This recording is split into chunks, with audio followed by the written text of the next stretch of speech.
बिस्मिल्लाहिर्रहमानिर्रहीम। अच्छा जी, मैंने बताया आप लोगों को कि स्टैटिक वेबसाइट और डायनामिक वेबसाइट में जो डिफरेंस है। स्टैटिक वेबसाइट जो अभी तक आप बना रहे हैं HTML, CSS और जावास्क्रिप्ट से, वो स्टैटिक वेबसाइट है, ठीक है, यानी कि फ्रंट एंड। और जब आप बैकएंड अटैच करते हैं अपनी वेबसाइट के साथ, यानी कि फ्रंट एंड के साथ, यानी कि जब डेटाबेस अटैच करते हैं, तो फिर वो आपकी वेबसाइट डायनामिक होती है, ठीक है। उसको इस तरह से बनाया जाता है। तो ये दो तरह की वेबसाइट्स होती हैं। और देन मैंने आपको बताया कि जी, जो वेब एप्लीकेशन है या इवन मोबाइल एप्लीकेशन भी किसी हद तक HTML, CSS और जावास्क्रिप्ट, ये तीन चीजों के बगैर बनती नहीं है। तो ये तीन चीजें मस्ट हैं। दो आप लोगों ने काफी हद तक एक्सप्लोर भी कर लिया है, प्रैक्टिस भी कर लिया, और बहुत हद तक आप लोगों को आ भी गया है। और वक्त के साथ इसमें मेच्योरिटी और बेहतरी आती जाएगी, ठीक है। अब हम इंशाल्लाह जावास्क्रिप्ट शुरू करते हैं अल्लाह के हुक्म से। सो हाँ ठीक है। तो जावास्क्रिप्ट क्या है? प्रोग्रामिंग लैंग्वेज है ऑफ द वेब। जो आपका ब्राउजर है ना, ब्राउजर, इसकी बेसिकली जो लैंग्वेज है अपनी ब्राउजर की, वो है ही जावास्क्रिप्ट, ठीक है। इसीलिए इसको programming language of the web कहते हैं, ठीक है। वेब की प्रोग्रामिंग लैंग्वेज है JavaScript. JavaScript is easy to learn. देखिए, उसने भी कह दिया भाई इजी टू लर्न है, इसलिए सब कुछ आसान होता है, कुछ भी मुश्किल नहीं होता। ऐसे ही है ना लिखवा? चले, गुड है, ठीक है। This tutorial covers everything from basic JavaScript up to the latest version, ठीक है। Example in each chapter, use the menu, learn by example। एक मिनट रुक जाए जरा। ये देखें, उसने भी पॉइंट किया जी, why study JavaScript? JavaScript is one of the three languages all web developers must learn। चाहे अपनी स्क्रीन पे ओपन कर लें इसे, ठीक है, आपको और आसानी हो जाएगी देखने में।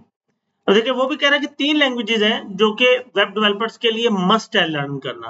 अब आगे आपने चाहे पाइथन भी करनी है जाके आगे, चाहे आपने C++ भी करनी है, आपको ये तीनों करनी पड़ेंगी, ठीक है। तो मस्ट है ये। HTML to define the content of the web pages. हम ऑलरेडी देख चुके हैं HTML क्या होती है, उसे हम डिफाइन करते हैं, content of the web pages. CSS to specify the layout of the web pages. हम CSS से क्या करते हैं, उसमें रंग शंग भरते हैं, कलर शलर करते हैं और उसके लेआउट को मैनेज करते हैं। ऐसे ही है ना, दोनों चीजें हम करके देख चुके हैं। मेरा नहीं ख्याल मुझे बताने या दिखाने की जरूरत है। क्लियर है ना ये तो? ठीक है। और जावास्क्रिप्ट क्या करती है? To program the behaviour of the web pages. ये बिहेवियर को कंट्रोल करती है वेब पेजेस के, ठीक है। कैसे? अब कार्स का तकरीबन सबको पता है, गर्ल्स, कार्स का पता है, कार्स में बैठते ही है ना, गाड़ियों में। कभी कोई बस में, गाड़ी में, वैगन में बैठे ही होंगे ना, ऐसे ही है। आप में से किसी ने चलाई तो नहीं होगी, मेरा ख्याल है चलाई हुई है आपने। कौन सी? ठीक है, आपने भी कोई चलाई हुई है, आप में से किसी ने कोई चलाई हुई है, ठीक है। अगर आप गाड़ी को लें, उसकी एक बॉडी होती है ना, उसकी बॉडी लोहे की बनी होती है। अब वो जो बॉडी स्ट्रक्चर है वो बेसिकली HTML है, ठीक है। इमेजिन करें वो बॉडी स्ट्रक्चर क्या है, HTML है। अब अगर उसी गाड़ी को जरा अच्छा सा कलर शलर कर दें, फैब्रिक शैब्रिक सीटिंग कर दें। आप क्या कह रहे हैं बेटे? ठीक है, फैब्रिक शैब्रिक लगा दें, सीटिंग पे कलर शलर कर दें, तो वो क्या हो गया? CSS होगी। जावास्क्रिप्ट कहाँ पे गई? इंजन। अब गाड़ी का जो बिहेवियर है वो जावास्क्रिप्ट से आना है, उसका जो एक्शन है वो जावास्क्रिप्ट से आना है, ठीक है। तो JavaScript is the engine of your car, ठीक है। तो इंजन स्टार्ट किया, बटन दबाया या इग्निशन दिया, चाबी घुमाई, इंजन स्टार्ट हुआ, रेस दी। अब ये सब किसकी वजह से है? जावास्क्रिप्ट की वजह से। फंक्शनल उसको कर रहा है ना, ठीक है। तो जावास्क्रिप्ट इतना अहम किरदार अदा करती है। आगे चलते हैं। अच्छा, वो कहते हैं commonly asked questions, how do I get JavaScript? कहाँ से मिलेगी? कहीं से भी नहीं करने की जरूरत है। Where can I download? कहाँ से डाउनलोड करूंगा? इस जावास्क्रिप्ट फ्री? जावास्क्रिप्ट फ्री है, हमें कहीं से डाउनलोड नहीं करनी, और ये ब्राउजर के अंदर ही, आपके सिस्टम के अंदर ही, कंप्यूटर के अंदर ही मौजूद होती है। सही है, ठीक हो गया, डन है। हर एक के लिए फ्री होती है। आगे चलते हैं, इंट्रोडक्शन पे आ जाए। What can JavaScript do? JavaScript से हम क्या कर सकते हैं? JavaScript is the programming language of the web. पहली बात तो हमने बात की कि जावास्क्रिप्ट जो है प्रोग्रामिंग लैंग्वेज है वेब की, ठीक है। It can calculate, manipulate, validate data, ठीक है। अब जो ये वर्ड डाटा है ना, इसकी डेफिनेशन या इसका कॉन्सेप्ट आप सबको बहुत क्लियर होना चाहिए।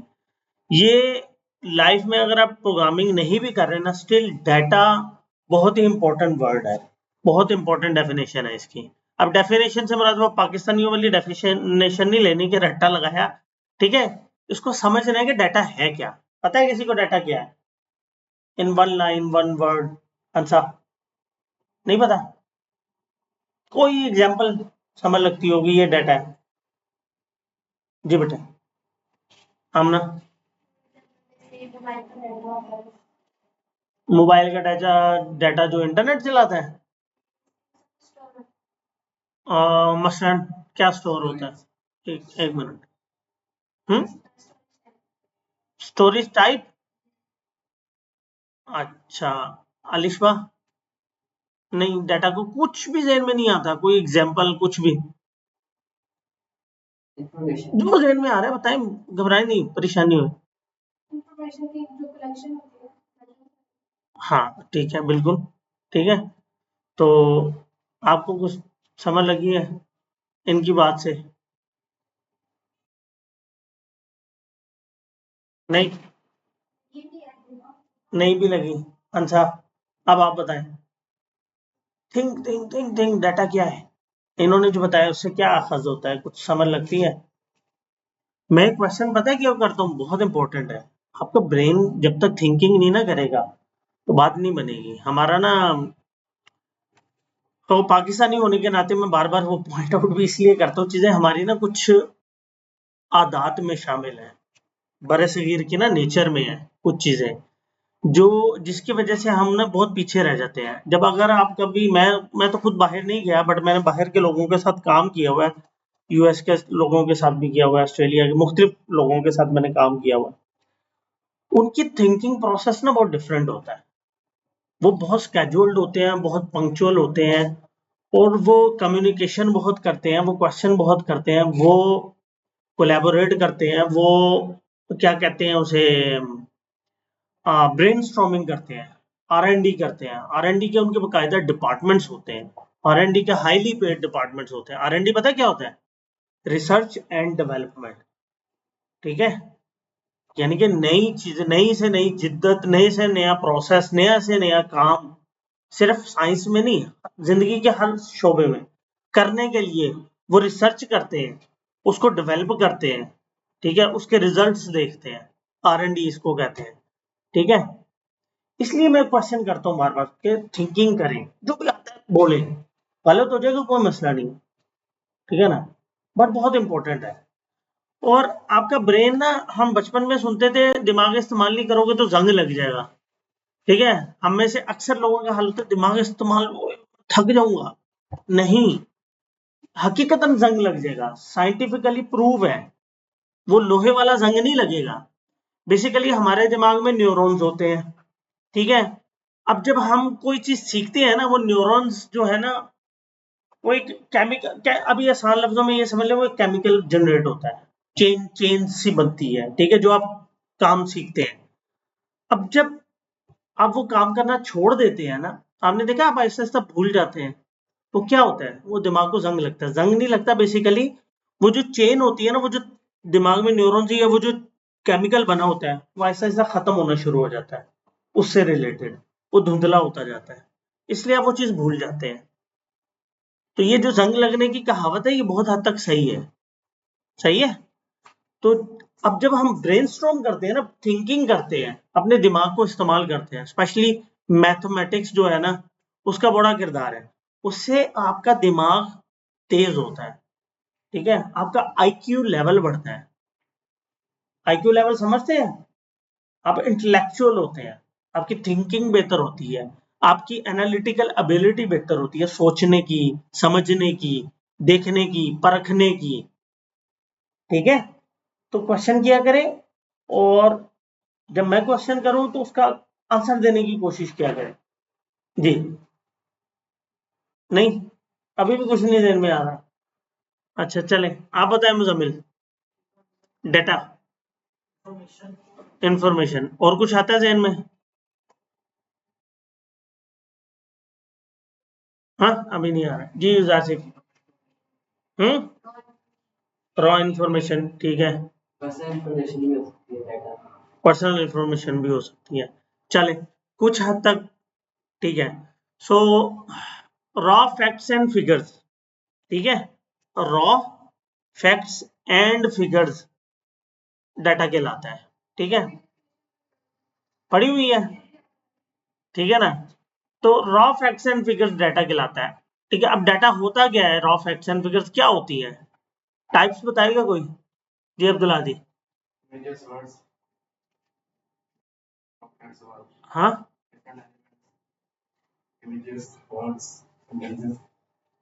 अच्छा, बस डाटा क्या होता है? डाटा प्रोग्रामिंग से ताल्लुक नहीं रखता, डाटा डाटा होता है, डाटा डाटा होता है। टाइप्स ऑफ डाटा, हाँ हाँ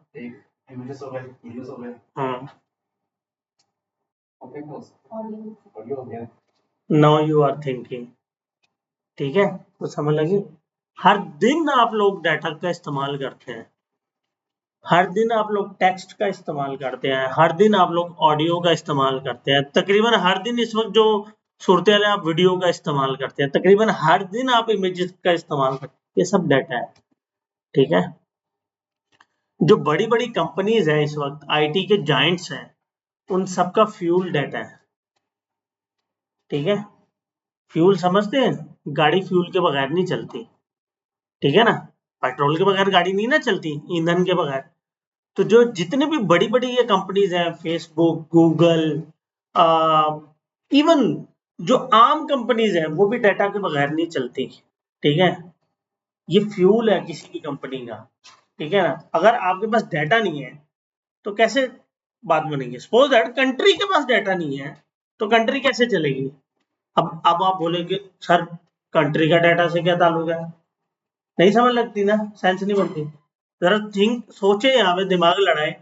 अगर कंट्री के पास पॉपुलेशन का डाटा ना हो कि हमारे पास कितने बूढ़े हैं, हमारे पास कितने जवान हैं, हमारे पास कितने फीमेल्स हैं, हमारे पास कितने मेल्स हैं, तो उनको कैसे पता चलेगा कि मुल्क की जरूरत क्या है?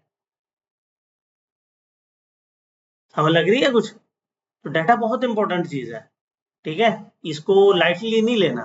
तो डाटा की जो टाइप्स है, जब आपसे ना समझ लगे, डेफिनेशन कुछ भी याद ना है डाटा की, कोई पूछे कि डाटा क्या है, उनको बोले कि भाई टेक्स्ट, इमेजेस, ऑडियोज, वीडियोस, ये सब डाटा है, नंबर्स भी डाटा है, ठीक है। ये सब क्या है? Text, audio, video, images, numbers, ये सब क्या है? डाटा, ठीक है। होपफुली आइंदा नहीं बोलेगा, सही है। तो हम अब ये क्या कह रहे हैं, JavaScript is a programming language of the web, it can calculate, manipulate and validate data. तीन चीजें इसने कही है। जावास्क्रिप्ट डाटा को कैलकुलेट कर सकता है, कैलकुलेट से क्या मुराद है, 2 जमा 2 4, ये कैलकुलेशन हो गई। मैनिपुलेट कर सकता है, ठीक है, ऑलरेडी एक डाटा पड़ा हुआ है, मसलन एक स्टूडेंट के मार्क्स थे 50, ठीक है, जावास्क्रिप्ट के थ्रू हम उसको 100 कर सकते हैं, 80 कर सकते हैं, डिजिटल वर्ल्ड में चेंज कर सकते हैं ना, ठीक है, समझ लगी। मसलन अब अगर आप पेपर पे कोई एक डाटा लिख देते हैं, उसको चेंज करने में क्या होता है, आपको रिमूवर का यूज किया, व्हाइटनर का यूज किया। तो जावास्क्रिप्ट अगर आप डिजिटल वर्ल्ड में आप वेबसाइट पे लिख रहे हैं तो वो डेटाबेस में जावास्क्रिप्ट के थ्रू आप मैनेज कर सकते हैं, ठीक है ना। तो मैनिपुलेट कर सकते हैं, चेंज कर सकते हैं आप। एंड वैलिडेट डाटा, वैलिडेशन से मुराद होता है उसकी ऑथेंटिसिटी को चेक करना, ठीक है, सही है या नहीं है। मसलन आप साइन इन करते हैं ना किसी वेबसाइट पे, तो साइन इन करते हुए तंग कर रहे बेटे, ठीक है। अच्छा जब साइन इन करते तो आप ईमेल एड्रेस एंटर करते हैं? जरा ईमेल एड्रेस की जगह कभी नंबर एंटर करके देखा है साइन इन का बटन दबा के क्या करता है वो? इनवैलिड। क्यों इनवैलिड? क्योंकि वो वैलिड नहीं है, वो गलत है। तो ये वैलिडेशन इसको कहते हैं। ठीक है, वो वहां पे वैलिडेशन लगी हुई है, जावास्क्रिप्ट वैलिडेट कर रही है कि भाई साहब आप जो एंटर कर रहे हो वो ईमेल एड्रेस दुरुस्त नहीं है, वो ईमेल एड्रेस नहीं है। ठीक है, करके देखें, साइन इन करें, जरा नंबर एंटर करें, देखें वो क्या कहता है कहीं पे। जिसने नहीं किया वो करके देखें, वो आपको एरर देगा, वो कहेगा इनवैलिड है, आप नंबर नहीं एंटर कर सकते ईमेल एड्रेस की जगह।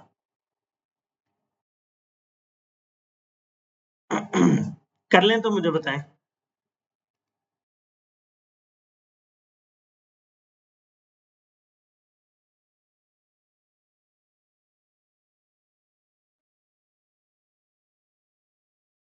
जी हो गया। ये देखें, ये मैंने ओपन किया है गिटहब का ही, यहाँ पे मैं अपना नंबर लिख देता हूँ, मसलन 0321555687। ठीक है, मैं साइन इन करता हूँ। वो देखें वो क्या कह रहा है, इनकरेक्ट और यूजर नेम और पासवर्ड।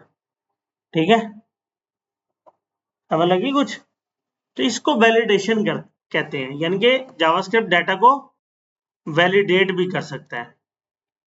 अब JavaScript can change HTML content, HTML content change कर सकता है। One of many JavaScript HTML method is, ये एक मेथड उसने दिखाया गेट एलिमेंट बाय आईडी। अच्छा इसको छोड़ दें अभी, ये आपको इनिशियली कंफ्यूज ना कर दे, मैं लेकिन सिर्फ एग्जांपल को आपने समझना, अभी आपने इसके कोड को नहीं देखना।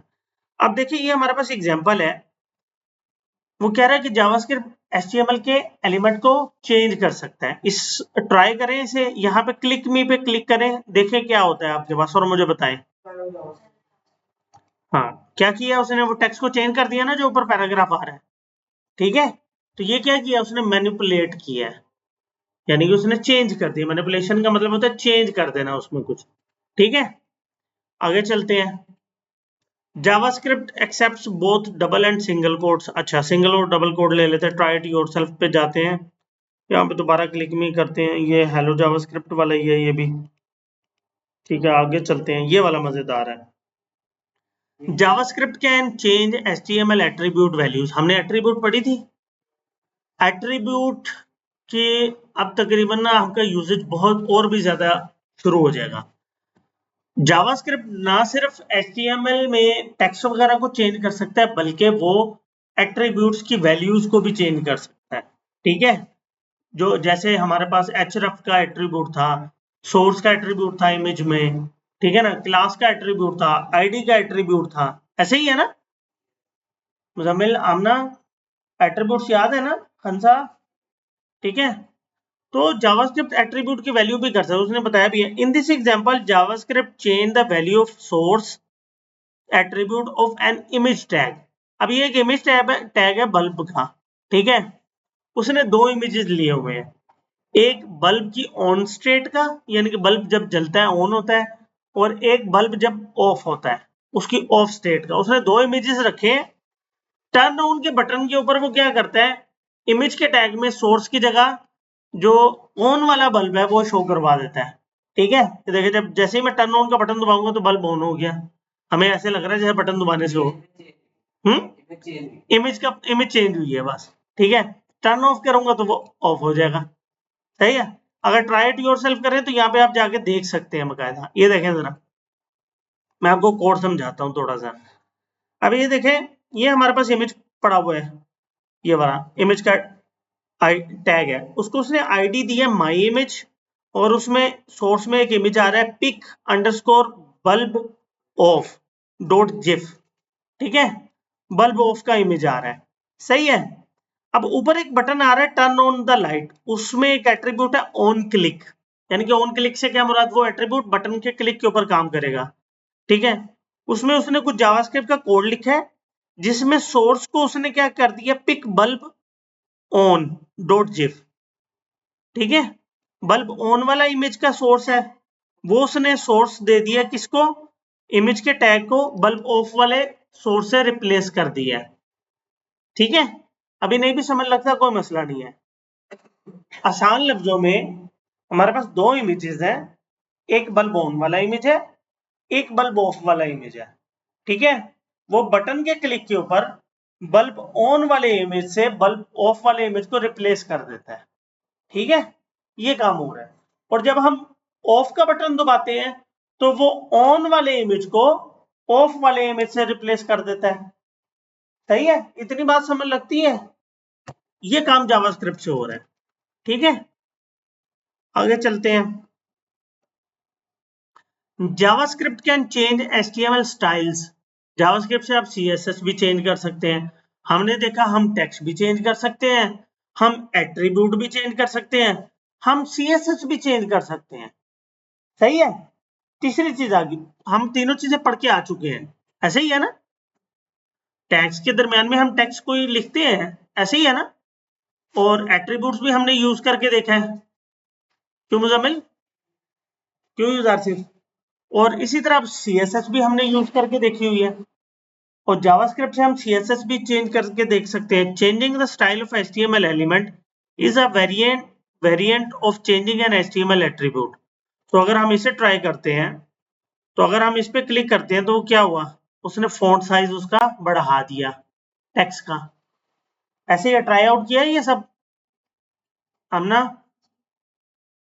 जमील ट्राई आउट किया। कुछ इंटरेस्टिंग लग रहा है। जावास्क्रिप्ट बड़ी मजेदार है, लेकिन थोड़ी सी चेंज भी है। HTML CSS से डिफरेंट है, बिल्कुल HTML CSS की तरह नहीं है ये। ठीक है, अच्छा, JavaScript can hide HTML elements. JavaScript HTML के एलिमेंट्स को हाइड भी कर सकता है। ठीक है, hiding HTML elements can be done by changing the display style. तो इसको अगर ट्राई करें आप, तो क्लिक करके देखें, ये क्या करेगा, वो टेक्स्ट को ही गायब कर दिया इसने। ये सब ट्राई आउट किए हैं आप सबने, आमना जी, खनसा।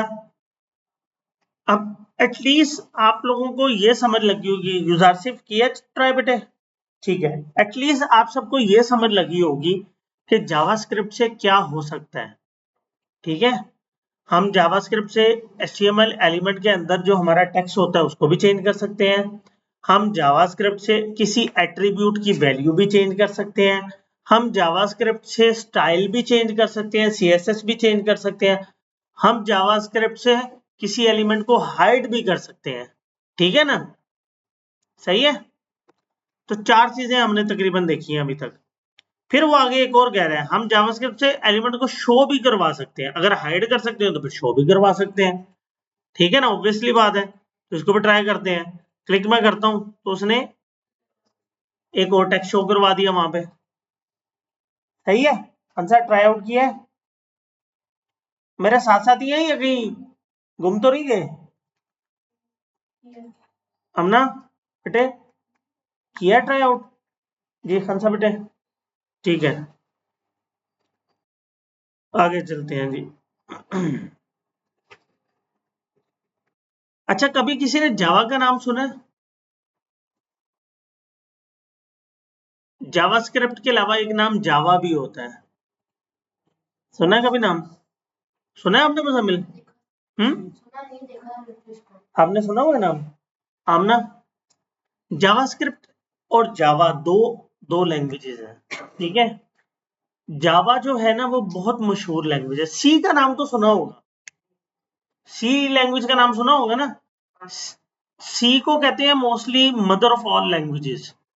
सी से ही आगे C++ निकली है, सी से ही आगे कहते हैं कि जावा निकली है।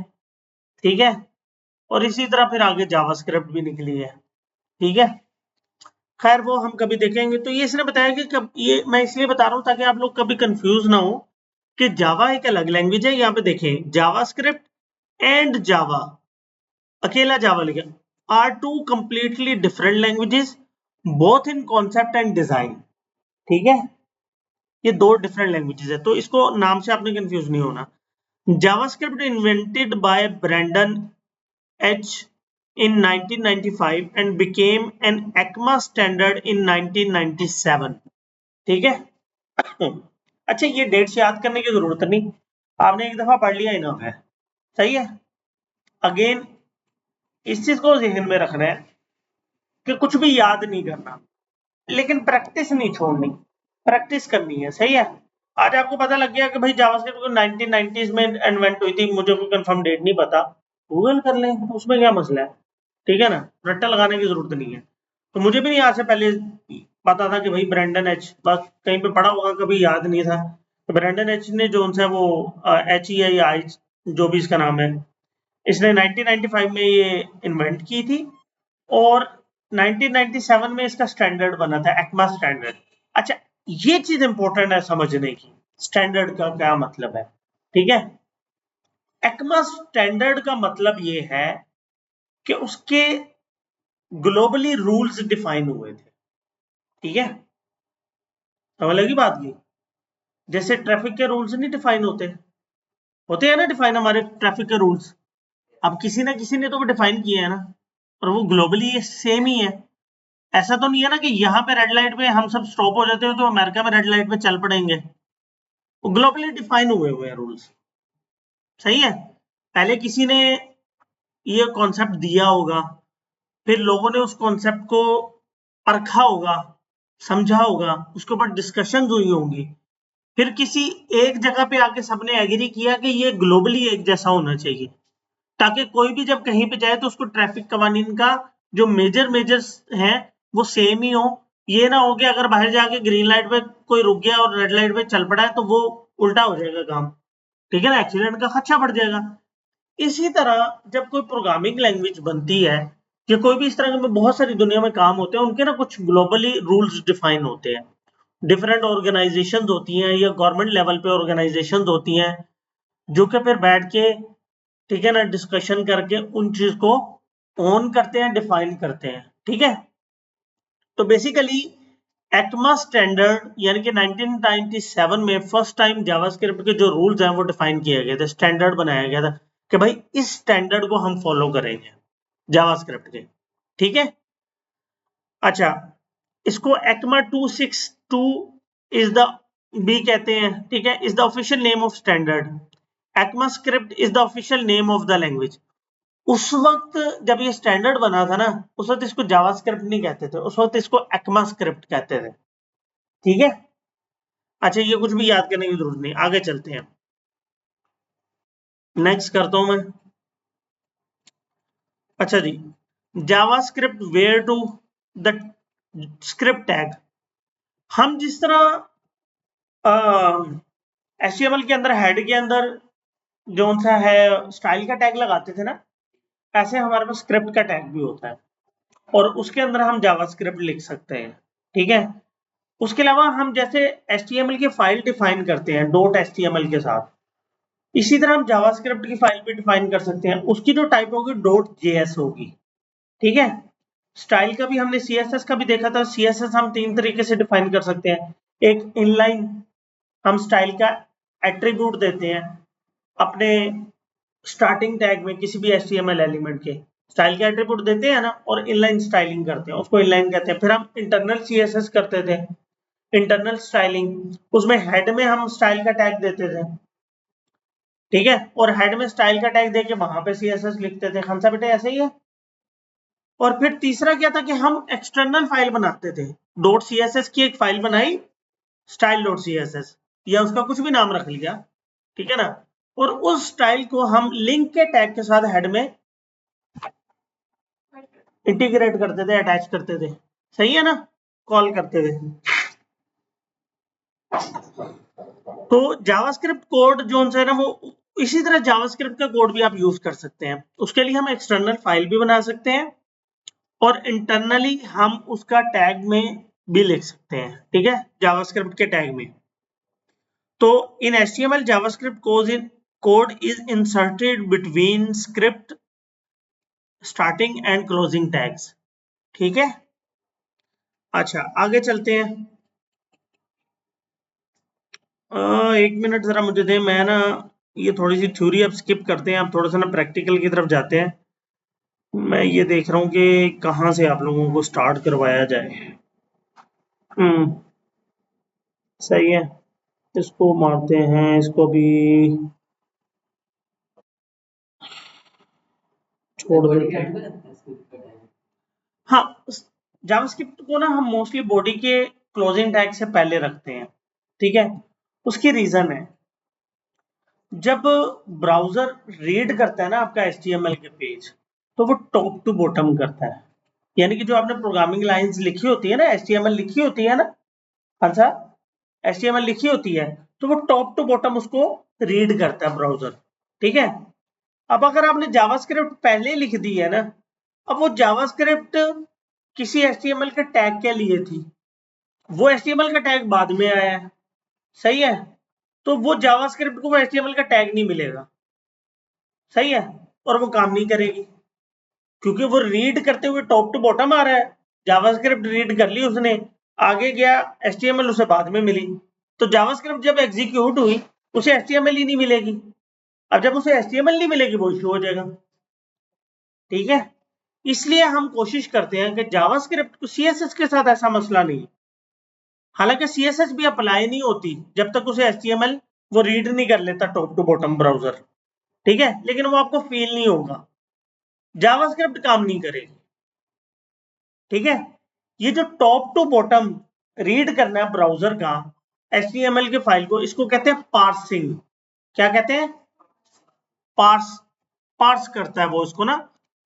मैं यहाँ पे आपको लिख के दिखा देता हूँ, ये तो बड़ा छोटा हो जाएगा यार, कोई चीज लेने इस पे लिख के दिखाऊं।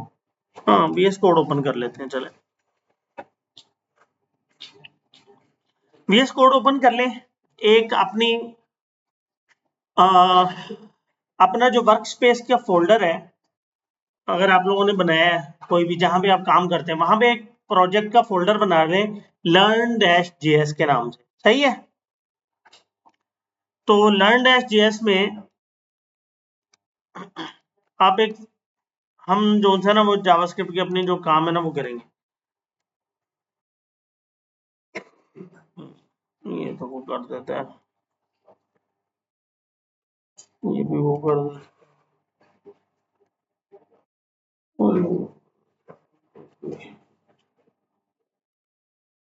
CSS।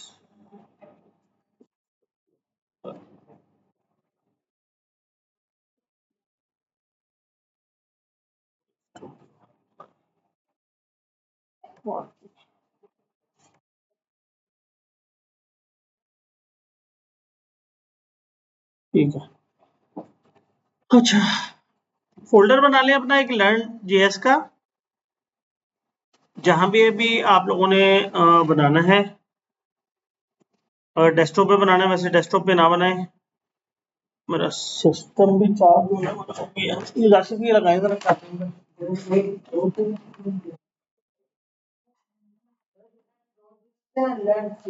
Learn dash JS, learn dash JS folder बनाए अपना वर्क स्पेस में। देखें, मैं दोबारा बताता हूँ सारी चीजें, इधर जरा फोकस करें सिस्टम की तरफ। अपना ना एक फोल्डर बनाए, देखें ये आपके पास ड्राइव्स होंगी COD या CORE जो भी होगी, ठीक है। अगर सिर्फ C है तो फिर C में बना लें, ठीक है। मैं किसी दिन ना जिनकी सिर्फ C है ना, किसी दिन वो मैं पार्टीशन करवा के ना एक और ड्राइव बनवा दूंगा। वजह यह है कि C में ना आपकी विंडोज इंस्टॉल हुई होती है। अब मसला ये है कि अगर तो आप लोग खुद नहीं करते या कोई और करता है विंडोज, तो वो ध्यान नहीं करेगा, जब विंडो होगी ना तो आपका डाटा सारा फॉर्मेट हो जाएगा, जो कुछ किया होगा सब उड़ जाएगा, ठीक है। तो इसलिए हम C में कोशिश करते हैं कभी भी अपना डाटा नहीं रखते, इसको डाटा कहते हैं ना, आपका डाटा ही है ना ये, जो भी आप काम कर रहे हैं, ठीक है। तो हम एक और ड्राइव होती है उसमें डाटा रखते हैं, तो ये मुझे किसी दिन याद करवाना, मैं आप लोगों को पार्टीशन ये करवा दूंगा, इसको पार्टीशन कहते हैं ना। अब स्लो हो जाती है, ठीक है, स्लो हो जाएगी क्योंकि विंडो को थोड़ी स्पेस चाहिए होती है अपने ड्राइव के अंदर काम करने के लिए, ठीक है ना। जब भी कोई प्रोग्राम ओपन होता है ना, कोई सॉफ्टवेयर आप इस्तेमाल करते हैं, तो उसको एक्स्ट्रा स्पेस रिक्वायर्ड होती है, अपनी ड्राइव में भी, ड्राइव से ज्यादा रैम में रिक्वायर्ड होती है, ठीक है। ये कॉन्सेप्ट मैं किस दिन समझा दूंगा, अभी हम इधर फोकस करते हैं। खैर, ये मेरी ई ड्राइव है, ई ड्राइव के अंदर मैं एक फोल्डर बनाऊंगा जिसका मैं नाम रख लेता हूं दानिश वर्क स्पेस, ठीक है, सही है। अभी मैंने स्पेसिंग के साथ कैपिटल में रखा है। आप सबका एक ऐसे फोल्डर होना चाहिए युजारसिफ, मुजम्मिल, आपका मैंने बनाया था, ठीक है। आमना, वर्क बनाया तो कोई मसला नहीं, वर्क है, वर्क स्पेस कर लें। मुझे वर्क स्पेस मैंने कल वो रबिया का करते करते रबिया का वर्क स्पेस कर दिया था, वो अच्छा लगा था ओवरऑल, ठीक है, जबरदस्त। अब इस फोल्डर के अंदर ना आपके सारे प्रोजेक्ट पड़े होने चाहिए, ठीक है। इस फोल्डर के अंदर आपके सारे प्रोजेक्ट पड़े होने चाहिए। प्रोजेक्ट से क्या मुराद है, मसलन आपने सीखा था लर्न डैश HTML, और इस फोल्डर के अंदर आपकी सारी HTML का काम हुआ होता। फिर आपने सीखा था लर्न डैश CSS, तो आप सारे के सारे जो CSS की फाइल्स हैं वो सारी उसमें लिखते हैं। अब ये आपने स्मॉल में रखना है, ठीक है। अभी हम यहाँ पे नया फोल्डर एक बनाते हैं लर्न डैश JS। मैंने ये नया फोल्डर बनाया लर्न डैश JS, इसको मैं ओपन कर लेता हूँ VS कोड में, और आज हम जो अपनी फर्स्ट जावास्क्रिप्ट की क्लास है वो इस पे करेंगे, ठीक है। तो यहाँ पे मैं एक फाइल बना लेता हूँ जावास्क्रिप्ट की, और हम वेरिएबल्स से शुरू करते हैं।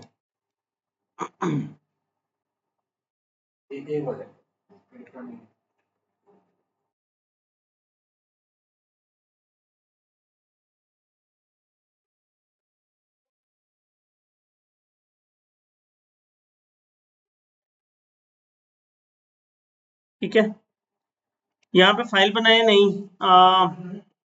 हम इसको कह देते हैं क्लास 1_j,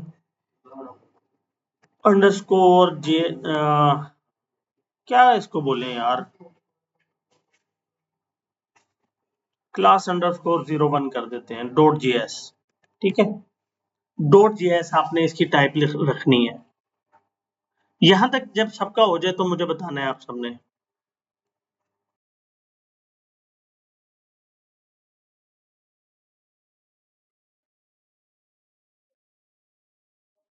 मैं जरा रिकॉर्डिंग बंद कर लूं, बल्कि यहीं पे ले आते हैं।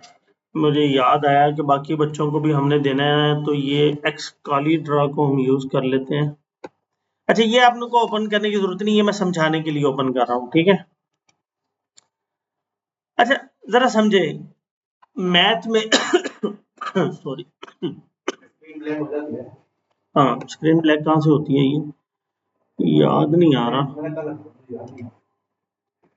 ये रहा, ठीक है, हाँ ठीक है, डन हो गया। अच्छा, अब मुझे ये बताएं आप सबके सब, मैथ आप सबने पढ़ा था 9th 10th में, 9th 10th पढ़ी है ना सबने? आप 10th में हैं? किसमें? 8? कहाँ पे है? ठीक है, मैथ पढ़ा है। मैथ में कभी आपने कॉन्स्टेंट्स और वेरिएबल्स का नाम सुना हो? सुना है? मैथ में भी होता है, सही है। ये बेसिकली टर्मिनोलॉजी ही मैथ की है, ठीक है। मैथ में कॉन्स्टेंट्स होते हैं, वेरिएबल्स होते हैं। आप पढ़ते नहीं हो x+6 = 7? पढ़ी है कभी वो इक्वेशंस पढ़ी हैं? इक्वेशन में जो x होता है वो क्या होता है? वेरिएबल होता है। और जो इक्वेशन में x के साथ x+7 होता है, 7 क्या होता है? कांस्टेंट होता है। कुछ याद आया मैथ का? अब ये कॉन्सेप्ट जहन में रखना है, कांस्टेंट कौन से होते हैं और वेरिएबल्स कौन से होते हैं। तो जितने भी नंबर्स होते हैं, मसलन मैं यहाँ पे 3 लिख रहा हूं, ठीक है, मैंने यहाँ पे 4 लिखा, मैंने यहाँ पे 100 लिखा, ठीक है। क्या कल को मैं आके ये 4 को, ठीक है, चेंज करके बोलूं नहीं जी ये 4 है, ऐसे हो सकता है? हो सकता है? ये क्या है? 9 है। ये कांस्टेंट है, इसकी वैल्यू चेंज नहीं हो सकती, ये यही रहेगा। ये आज भी 9 था, कल भी 9 है, ये परसों भी 9 ही रहेगा, पास्ट में भी, फ्यूचर में भी, और करंट अभी भी ऐसे ही है, ठीक है। अच्छा यार, ये बड़ा नहीं होता, कंट्रोल जी का, हाँ, अच्छा ठीक हो गया। अब जरा गौर करना है, हमारे पास बिन है, ठीक है। वैसे मेरा इरादा था कि हम रियल में जो है ना वो जरा एक इसके लिए गेम करते तो बड़ा मजा आता, फिर आप लोगों को जरा अच्छी समझ लगती।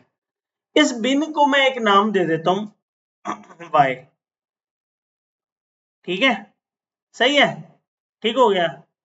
कागज पकड़े एक, ठीक है, और हम ऐसा करते हैं कागज पे कोई नंबर लिखते हैं, 5 लिख लेते हैं। मैंने कागज पकड़ा, उस पर 5 लिखा, उसको रोल किया और बिन में टक करके गोल कर दिया। सही है, ऐसे ही है। अब बिन में क्या पड़ा हुआ है? 5 पड़ा हुआ है, और बिन को मैंने नाम क्या दिया है? तो y की क्या वैल्यू है? 5। सही है। मुजम्मिल ने कहा सर आपका निशाना नहीं ठीक है, आप क्या आप गोल कर रहे हैं? अभी देखे मैं, मुजम्मिल ने कागज निकाला, ठीक है, और 5 की जगह उसे 15 कर दिया। सही है, मुजम्मिल ने किया, आपने 5 का किया था, मैं 15 का जरा दूर से निशाना लगा के आपको दिखाता हूँ। 15 किया, रोल किया और दूर गए और टक करके बिन में। जी, अब बिन की क्या वैल्यू है? 15। किसकी वैल्यू 15 है? y की। तो y क्या है? एक वेरिएबल है।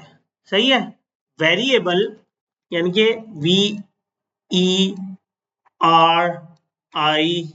ठीक है। वेरी का मतलब होता है चेंज। वेरी का क्या मतलब होता है? ठीक है, हाँ इसमें तो टाइप भी कर सकते हैं यार देखे ना जरा, जब नहीं बंदे का ना वो चल रहा होता ना। चलें टाइप कर लेते हैं यार। गुड। फ़ॉन्ट साइज कहाँ से आता है? Large, extra large, variable. ठीक है, आ रहा है नजर सबको? और नहीं बड़ा हो जाता? हाँ हाँ, ये भी ऐसे भी हो जाता है, ठीक है। देखो यार जरा, गुड। जो वेरी है ना, वेरी का मतलब होता है चेंज, ठीक है। और एबल का क्या मतलब होता है? हो सकता है। एबल काबिल है ना, ठीक है ना। तो वेरिएबल दोनों मिला के बनते हैं चेंजेबल, यानी कि चेंजेबल जिसकी वैल्यू या जो अपना बिहेवियर या जो अपना जो है चेंज कर सके, स्ट्रक्चर कुछ भी कह लें, ठीक है। जो वेरिएबल्स होते हैं उनकी वैल्यूज चेंज हो सकती है। होपफुली जो ये विन वाला कॉन्सेप्ट है, इसके बाद आपको कभी भूलेगा नहीं कि वेरिएबल क्या होता है। ऐसे ही है, क्लियर है बेटे? अच्छा, अब मुजम्मिल ने तो 15 का जो है ना वो गोल किया जी। मां साहब उठ के आए, यार क्या भाई आप 15 लिख के गोल कर रहे हो, इधर देखो हम यहाँ पे लिखते हैं कोई नंबर, क्या नाम है, क्या नंबर लिख रहे हो? हमको स्ट्रिंग लिख लेते हैं, हमको टेक्स्ट लिख लेते हैं। हम लिखते हैं इसके ऊपर क्या लिखे भाई मास? सुपर सुपर गोल लिख लेते हैं। सुपर गोल लिखा, कागज पे रोल किया, और अब देखो मेरा सुपर गोल कैसा जा रहा है। ठीक है, सही है। तो अब माज ने टक करके गोल फेंका जी बिन में। तो बिन में y की वैल्यू क्या है हमारे पास? अब सुपर गोल। तो जरूरी तो नहीं है ना कि वेरिएबल की वैल्यू नंबर ही हो, टेक्स्ट भी हो सकती है। तो जब अगर हम बात करें, जब मैंने गोल किया तो तब y की वैल्यू क्या थी? 5 थी। जब मुजम्मिल ने गोल किया तो y की वैल्यू क्या थी? 15 थी। और जब माज ने गोल किया तो y की वैल्यू क्या थी? सुपर गोल। ठीक है। अब जब स्ट्रिंग आएगा ना, तो स्ट्रिंग के साथ सिंगल या डबल कोट्स आ सकते हैं। ठीक है, सिंगल कोट्स ऐसे, ठीक है, वो हम डालते हैं ना, कॉमास, ठीक है। डबल भी डालते हैं, सिंगल भी डालते हैं, ठीक है। तो सिंगल कोट्स में भी हम लिख सकते हैं सुपर गोल। अच्छा, इसको थोड़ा सा साइड पे कर लेते हैं। हाँ, जूम इन भी तो कर सकते हैं, याद ही नहीं रहता यार, बूढ़े हो गए लगता है। अच्छा, सुपर गोल। सो सुपर गोल यहाँ पे हमारे पास क्या है? अब वैल्यू है y की, और y हमारा क्या है? वेरिएबल। और सुपर गोल उसकी क्या है? वैल्यू, कांस्टेंट नहीं। सुपर गोल y की क्या है? वैल्यू है। वैल्यू है ना, सही है। नहीं, पावर नहीं कह सकते, वैल्यू कह सकते हैं। पावर का कॉन्सेप्ट डिफरेंट है। हाँ ठीक है, वो और कॉन्सेप्ट चला जाता है। तो ये वैल्यू है y की बेसिकली, ठीक है। अच्छा, डबल कोट्स में अगर लिखना है तो अलिशबा को भी जोश चढ़ा है। अलिशबा किस चीज का गोल करना है भाई, बताओ जरा। y इक्वल डबल कोट्स मैंने डाले, मर्सेक गर्ल्स पावर, पावर का, ठीक है ना, सही है। अलिशबा ने कहा कि भाई बॉयज ने बड़ी कर लिया, मैं पावर दिखाती हूँ, सही है ना। तो मिस मिस क्या नाम है, अलिशबा ने भी गोल किया गर्ल्स पावर लिख के, ठीक है। तो वो हम डबल कोट्स में हम, ठीक है ना। अब इसको जो y की अब वैल्यू क्या है हमारे पास, गर्ल्स पावर, दैट मीन्स कि जो वेरिएबल है उसकी वैल्यू चेंजेबल होती है, चेंज हो सकती है, ठीक है। अब जो ये वैल्यू चेंज हो सकती है, जो वैल्यू है वेरिएबल की, वो डिफरेंट टाइप्स की हो सकती है, और वो टाइप्स हमें कहां से मिलेंगी, डाटा टाइप से, ठीक है। कुछ हमें टाइप्स डाटा टाइप से मिलती है, कुछ हमारे लैंग्वेज के मुताबिक होती है, सही है, ठीक है। तो ये थोड़ा सा कॉन्सेप्ट मैं समझाता हूं। अब आपके पास देखें, जो तो y की वैल्यू 5 है, ठीक है, वो क्या है, नंबर है, न्यूमेरिक वैल्यू है, ऐसे ही है, क्या है, न्यूमेरिक वैल्यू, नंबर है ना, इसको कहते हैं हम न्यूमेरिक वैल्यू, ठीक है। मैं यहाँ पे करके लिख देता हूँ, अलहदा से लिख देते हैं।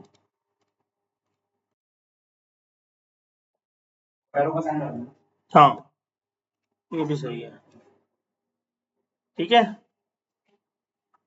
ऐसे ही कर देते हैं।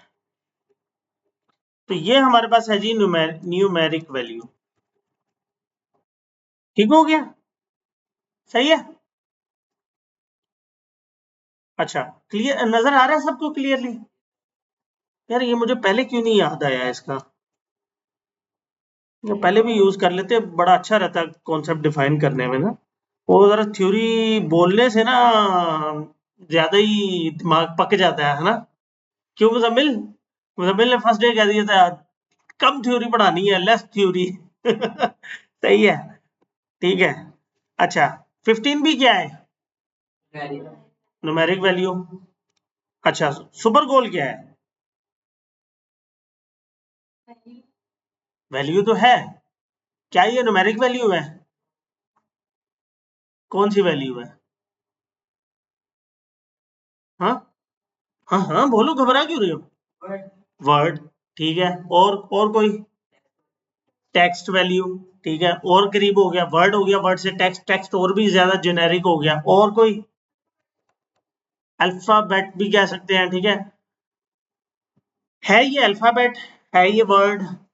और मोर जेनेरिक, जेनेरिक समझते हो, जो कवर करता है पूरे इसको, वो टेक्स्ट की सूरत में आ गया ना, टेक्स्ट में सब कुछ आ जाता है, टेक्स्ट में वर्ड्स अल्फाबेट सब कुछ आ जाते हैं, ऐसे ही है ना।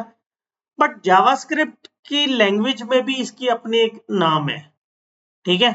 जावास्क्रिप्ट की लैंग्वेज में भी इसका एक अपना नाम है। प्रोग्रामिंग लैंग्वेजेस में मोस्टली हम जो टेक्स्ट वैल्यू होती है ना, उसको हम स्ट्रिंग कहते हैं, क्या कहते हैं, स्ट्रिंग, ठीक है, ये याद रखना है।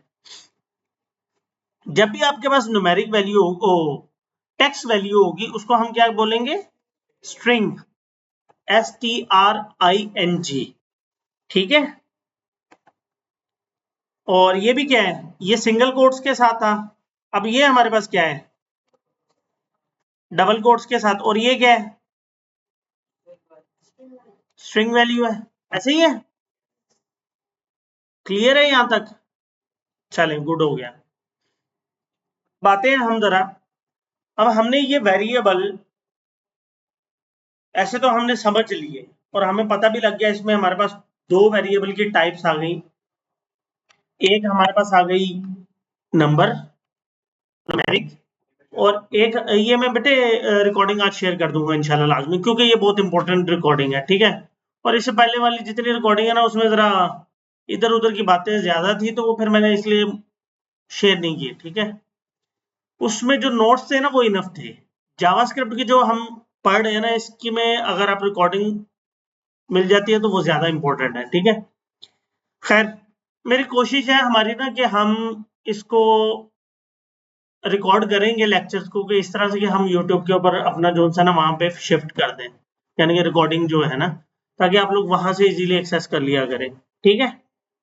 लेकिन वो आगे की सोच है, वो आगे देखेंगे इंशाल्लाह जाके। तो खैर, अच्छा हम क्या कर रहे थे, हाँ यहाँ पे तो हमने समझ लिया। मैं इसका स्क्रीनशॉट भी सेंड कर देता हूँ आपको, ये नहीं,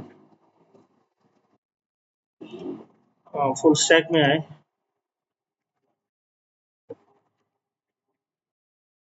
ये लें जी।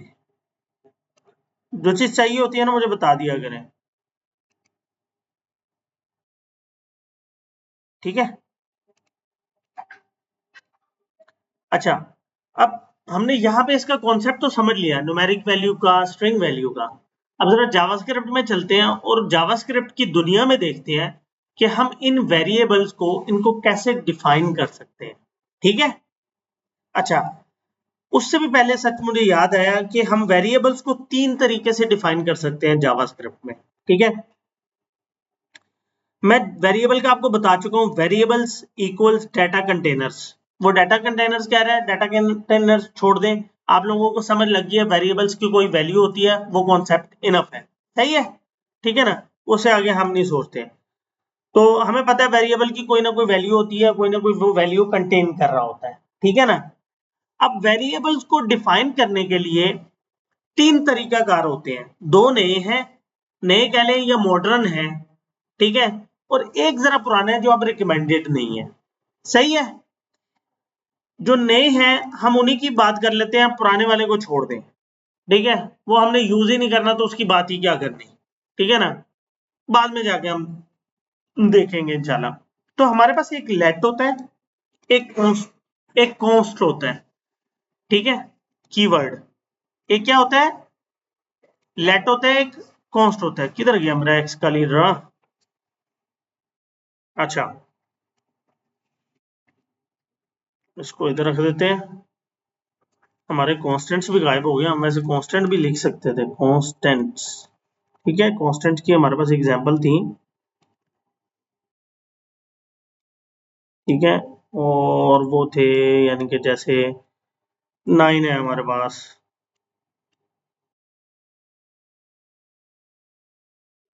ठीक है, और हमारे पास 5 हो गया, ये सब क्या, ये कॉन्स्टेंट्स हैं, ऐसे ही, ठीक है। अच्छा, अगर आपने वेरिएबल को या कांस्टेंट को जावास्क्रिप्ट में डिफाइन करना है, तो जावास्क्रिप्ट में ना कीवर्ड्स होते हैं, सही है। अब कीवर्ड्स क्या है, कीवर्ड्स कह लें या रिजर्व्ड वर्ड्स कह लें, मैं यहाँ पे लिखता हूँ कीवर्ड्स, ठीक है, या रिजर्व्ड वर्ड्स। कीवर्ड इनफ है, ज्यादा नहीं करते, ठीक है, कीवर्ड्स कह लेते हैं। HTML में भी तो आपने कुछ कीवर्ड्स यूज किए थे, याद है किसी को, क्या कीवर्ड्स थे, जो HTML टैग्स थे आपके, वो बेसिकली एक किस्म के कीवर्ड्स ही तो थे, एलिमेंट्स के जो नाम थे, ठीक है। वो क्या कीवर्ड थे, H1 P paragraph, strong bold के लिए, ठीक है, इनपुट फील्ड के लिए, और बॉडी बॉडी के लिए, फॉर्म फॉर्म का टैग, ये सब क्या थे, ये कीवर्ड्स थे। यानी कि ये HTML की जो लैंग्वेज है या HTML के जो टैग्स हैं उसका हिस्सा थे। इसी तरह जावास्क्रिप्ट में भी कुछ कीवर्ड्स होते हैं जो उस प्रोग्रामिंग लैंग्वेज का हिस्सा है, जो समझ लो उसके अल्फाबेट्स हैं, ऐसे समझ लें। जैसे ABC है, और ABC से हम वर्ड बनाते हैं, वर्ड से हम सेंटेंस बनाते हैं, सेंटेंस से हम पैराग्राफ बनाते हैं। इंग्लिश का ऐसे ही चलता है ना, स्टार्ट कहां से होते हैं हम, ABC से, ऐसे ही है ना बेटे। तो इसी तरह जावास्क्रिप्ट की लैंग्वेज के भी कुछ कीवर्ड्स हैं जिनसे हम काम लेते हैं। तो उन कीवर्ड्स में हमारे पास 2 कीवर्ड्स हैं, जो एक कॉन्स्टेंट्स को डिफाइन करता है और एक वेरिएबल्स को डिफाइन करता है, ठीक है। जो वेरिएबल को कीवर्ड डिफाइन करता है उसको हम कहते हैं लेट, ठीक है, स्मॉल में लिखना है अपने, क्या कहते हैं उसको, लेट, LET, ठीक है। और जो कांस्टेंट को कीवर्ड डिफाइन करता है उसको हम कहते हैं कॉन्स्ट, CONST। ठीक है, यहां तक क्लियर है सबको? हाँ, ये एरो ही बना देते हैं, इसको ये लगा देते हैं।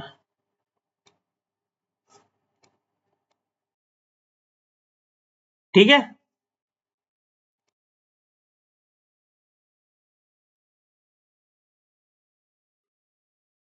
और इनको हम कहते हैं कीवर्ड्स। ये नहीं जी, उल्टी सीधी डायग्राम बन गई है, लेकिन होपफुली समझ लग ही जाएगी। कुछ समझ लग रही है डायग्राम से? ठीक है, ये ले, इसको भी खूबसूरत कर देते हैं, बुरा ना मान दे भाई, पहले क्यों नहीं याद करवाया? ये बड़ा इंपॉर्टेंट था, इसे कितना आसान है समझाना। इसे जरा बेहतर समझ लग रही होगी अगर हम थ्योरी भी पढ़ रहे हैं। ऐसे ही है ना? ये मेरे नहीं नहीं, ये बोलने में मुझे ज्यादा टाइम लग जाता है बाजुकात, क्योंकि वो गेट नहीं कर रहे होते तो बार बार रिपीट करना पड़ता है। ठीक है ना, विजुअल से बहुत फर्क पड़ता है। ये ना ये मैंने सोचा भी था, मेरे दिमाग में नहीं रहा, बस जहन में नहीं रहा, तो आज पता नहीं कैसे आ गया तो कर।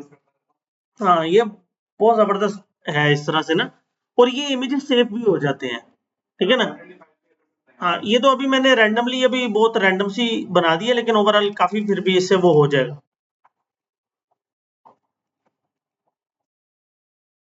जी, क्या कह रही हैं आमना? आमना, कोई क्वेश्चन है बेटे? ठीक है, यहाँ तक क्लियर है सबको? अब आते हैं जावास्क्रिप्ट में, आप सबने फाइल खोल ली है? ठीक है, यहाँ पे लिखे, अभी मैंने आपको बताया है कि हम वेरिएबल डिफाइन करते हैं जावास्क्रिप्ट में लेट से, और कांस्टेंट डिफाइन करते हैं कॉन्स से। तो मैं यहाँ पे एक कांस्टेंट डिफाइन करता हूँ, CONST, और उसको नाम देता हूँ। ठीक है, मसलन x कह लेते हैं। ठीक है, और उसको मैं वैल्यू देता हूँ 5, और इसी तरह मैं एक कांस्टेंट न्यूमेरिक वेरिएबल डिफाइन करता हूँ लेट से y, और उसको मैं 10 कह देता हूँ। ठीक है, सेमीकोलन से आपका जोन सा है वो टर्मिनेट होगी। इसको मैं जरा बड़ा कर लेता हूँ। जी, नजर आ रहा है? सही है।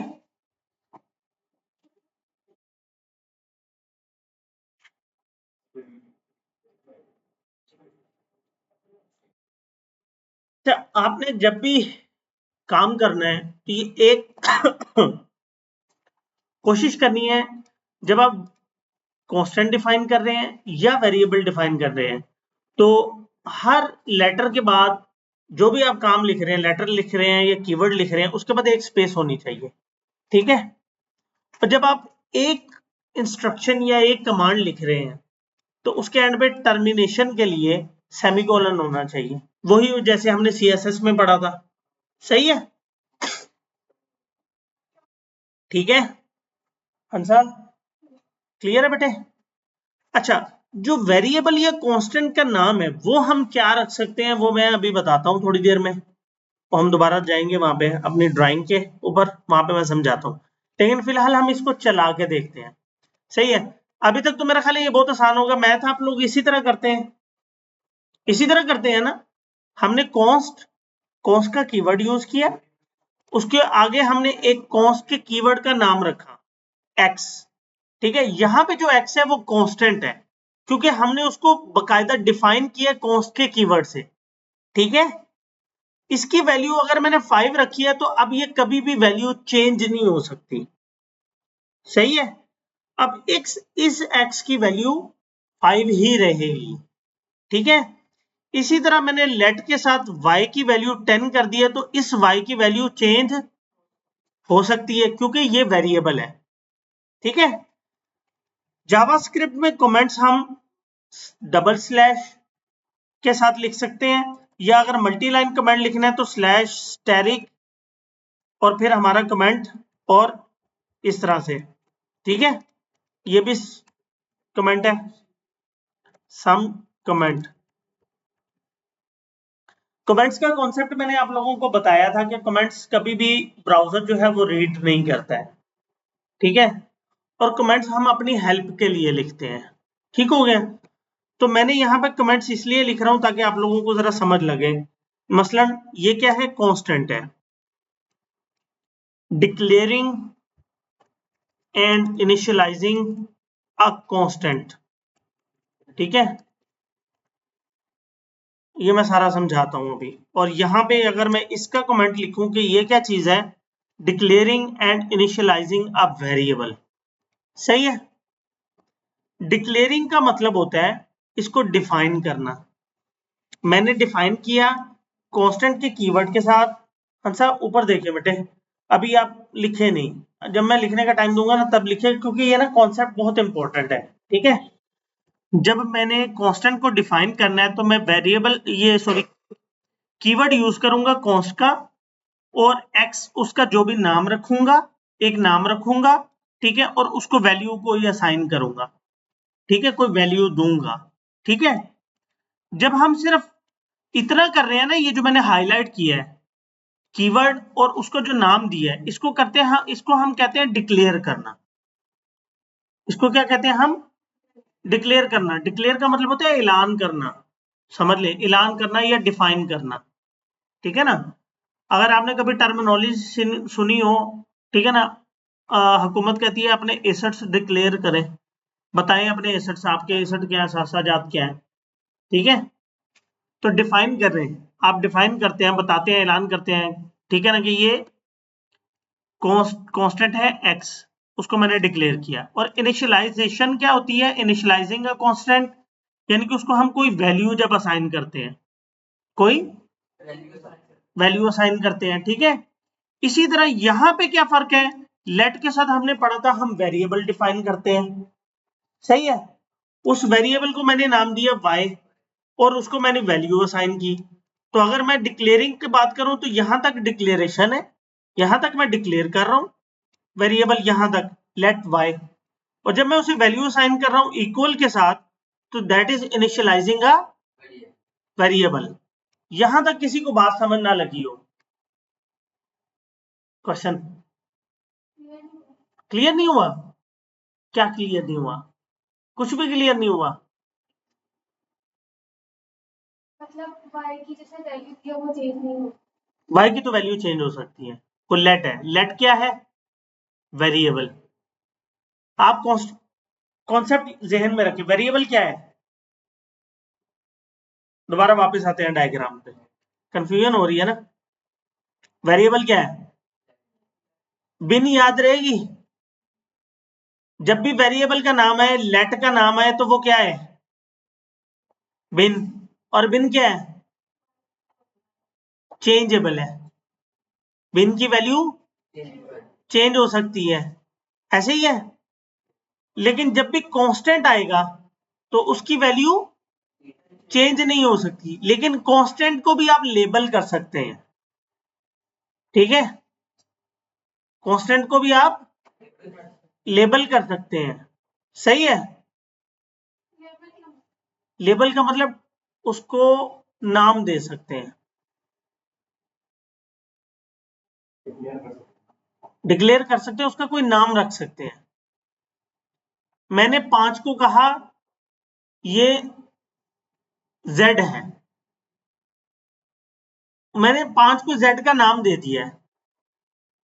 सही है, जैसे कैट है, कैट, सारी कैट कैट्स ही होती है ना। ठीक है, आपकी जो कैट होगी वो भी तो कैट ही होगी, लेकिन आप उसका कोई नाम रखती हैं आइडेंटिटी के लिए। सही है, उसका कोई नाम तो रखेंगे ना। अब मैं बोलूं भाई आपकी कैट भी तो कैट ही है, इसकी कैट भी कैट है, मेरी कैट भी कैट है, कैट कैट है। सही है, अब कैट डॉग नहीं हो सकती, कांस्टेंट है भाई, कैट कैट ही रहेगी। ऐसे ही है ना। अब मैं कैट को, अपनी कैट को मैं कह देता हूँ जी वो टॉम है, आप कह देती हैं जी जो मेरी कैट है, मेरी कैट का नाम स्काइलर है। सही है, नाम दे दिया आपने उसे। अब आपके स्काइलर कहने से डॉग हो जाएगी, और मेरे टॉम कहने से मेरी जो कैट है वो डॉग हो जाएगा? नहीं होगा ना। तो वो उसकी कांस्टेंट आइडेंटिटी है। ठीक है, क्लियर है?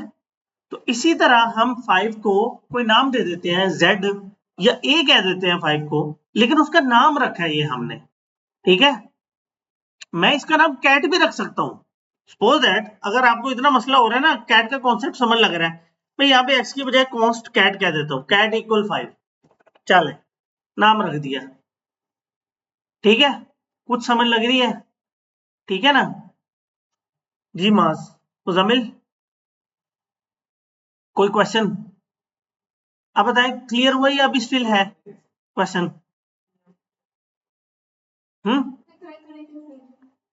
कंफ्यूजन क्लियर करें ना, अच्छी बात है, बाकियों को भी चले, ठीक है ठीक है ठीक है जी बेटे, क्लियर है जी। आमना क्लियर है? अच्छा अभी अभी इधर गौर करें, अभी इधर ना मुजम्मिल, अभी प्रोसेस समझे, प्रैक्टिकली मैं बाद में करवाऊंगा, प्रैक्टिकली आप लोग करिएगा, ठीक है। पहले पहले कॉन्सेप्ट समझे, कॉन्सेप्ट समझना इंपॉर्टेंट है, ठीक है ना। तो अब ये जो नाम रखना है ना, ये जो नाम रखना है, इसके भी कुछ रूल्स हैं, अब वो रूल्स समझने हैं हमने, ठीक है। हम हाँ हाँ कर ले बेटा, कॉल अटेंड कर ले, मैं